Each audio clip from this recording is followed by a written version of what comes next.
Ini Anies Baswedan pura-pura bodoh atau memang nggak cinta dengan republik ini. Koar-koar mau menetapkan bencana nasional.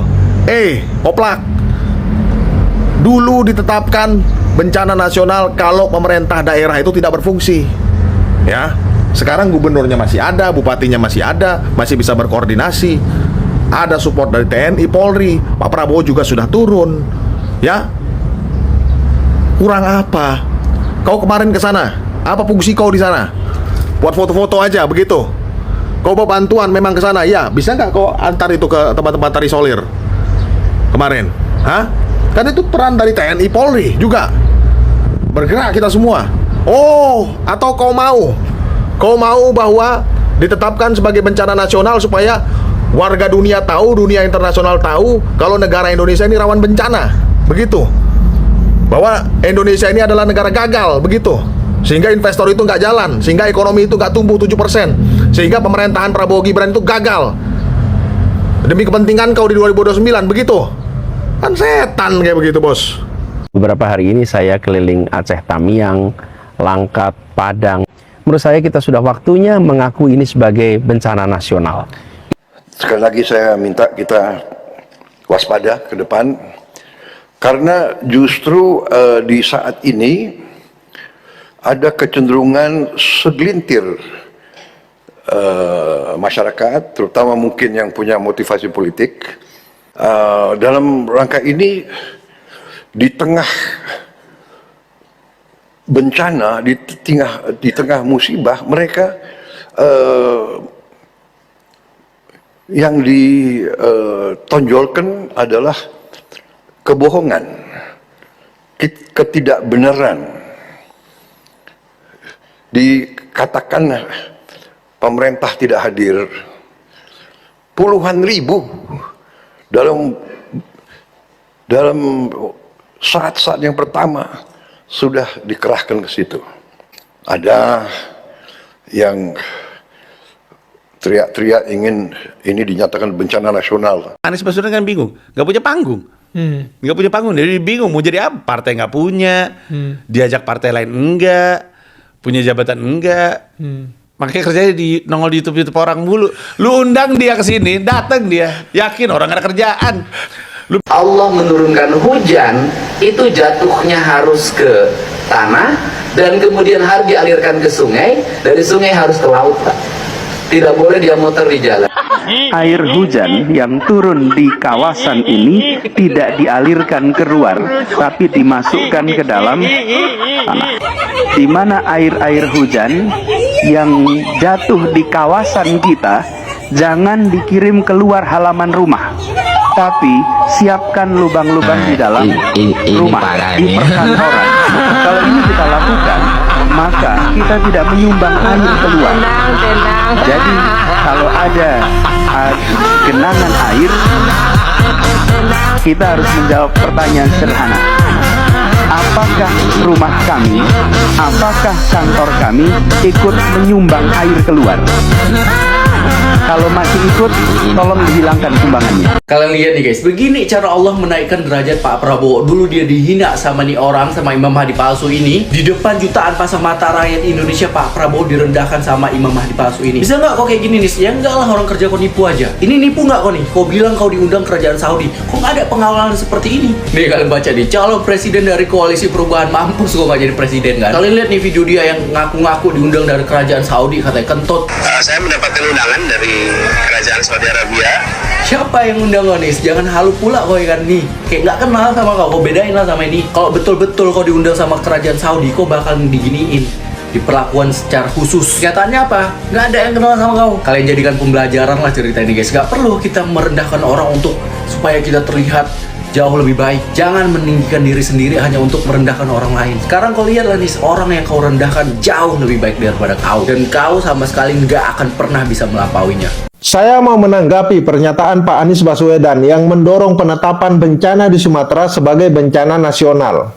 Ya, argumen itu terdengar empatik, tetapi secara kebijakan dan strategi negara, saya kira argumen itu tidak utuh, bahkan cenderung menyederhanakan persoalan. Kok bisa, Bang? Pertama, Pak Anies membangun kesan seolah-olah tanpa status bencana nasional, negara tidak bekerja maksimal. Ini keliru, karena faktanya sejak hari pertama, negara sudah hadir secara penuh. BNPB langsung menetapkan status tanggap darurat. TNI dan Polri dikerahkan untuk evakuasi dan pembukaan akses. Kemudian logistik digerakkan melalui jalur darat dan udara, serta alat-alat berat diturunkan ke titik-titik kritis. Pemerintah pusat juga sudah menyiapkan pembiayaan pemulihan bernilai puluhan triliun rupiah untuk rehabilitasi dan rekonstruksi pasca bencana. Artinya, secara fungsi negara, tidak ada kekosongan penanganan. Negara sama sekali tidak melepaskan urusan ini semata-mata menjadi urusan daerah dengan pembiayaan APBD doang, seperti yang disampaikan Pak Anies. Kedua, Pak Anies seolah memposisikan status bencana nasional ini sebagai prasyarat empati dan keseriusan pemerintah. Ini pendekatan populis, bukan pendekatan kebijakan. Dalam praktek kebencanaan, status nasional bukan alat percepatan otomatis. Justru, status tersebut membawa konsekuensi administratif, koordinasi lintas sektor yang jauh lebih rumit, serta eskalasi politik yang tidak selalu berdampak langsung pada percepatan bantuan di lapangan. Kemudian yang ketiga, Pak Anies sama sekali tidak menyentuh pertimbangan geopolitik, padahal ini krusial. Penetapan bencana nasional adalah sinyal politik ke dunia internasional bahwa kapasitas nasional sedang berada dalam kondisi kritis. Ini membuka ruang masuknya aktor internasional, NGO global, lembaga donor, bahkan kepentingan negara asing ke wilayah terdampak. Dalam konteks Aceh dan Sumatera yang memiliki sensitivitas historis dan strategis, negara wajib berhitung cermat agar penanganan bencana ini tidak berubah menjadi pintu masuk agenda lain di luar kepentingan nasional. Keempat, argumentasi Pak Anies juga mengabaikan fakta bahwa masalah utama di lapangan bukan kekurangan anggaran atau pasukan, melainkan keterbatasan akses akibat kondisi geografis dan cuaca ekstrim. Jalan putus, jembatan runtuh, komunikasi terputus, kemudian jaringan listrik juga putus, dan semua masalah itu sedang ditangani oleh pemerintah. Kita perlu sabar dan perbanyak istighfar. Hingga detik ini di lapangan petugas sedang ikhtiar. Mari saling memahami situasi dan kondisi yang ada. Status bencana nasional pun tidak serta-merta membangun jembatan yang ambruk atau membuka jalur yang tertutup longsor. Yang dibutuhkan adalah kerja teknis, bukan eskalasi simbolik. Yang kelima, dari sudut pandang kepemimpinan nasional,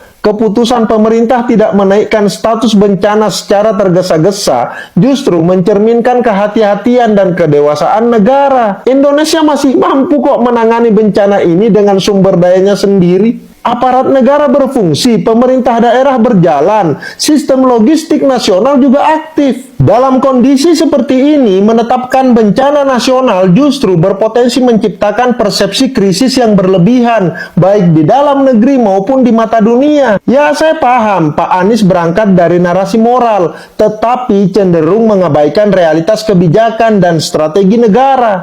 Empati itu memang penting, tetapi empati tanpa rasionalitas hanya melahirkan tekanan opini, bukan solusi. Kehadiran negara tidak diukur dari seberapa besar label krisis yang dipasang, melainkan dari seberapa efektif ia bekerja di lapangan. Dan faktanya kan jelas, negara bekerja, aparat berjibaku, anggaran digelontorkan, logistik bergerak, dan pemulihan berjalan. Maka desakan Pak Anies untuk menetapkan status bencana nasional lebih tepat dibaca sebagai manuver naratif. Saya tidak mau menyebut manuver politik, tapi manuver naratif dan bukan kebutuhan kebijakan. Dalam situasi seperti ini, yang dibutuhkan bangsa ini bukan perlombaan retorika empati, melainkan ketenangan, kepercayaan pada sistem negara, dan dukungan agar kerja pemulihan bisa berjalan tanpa gangguan politisasi. Kira-kira begitu.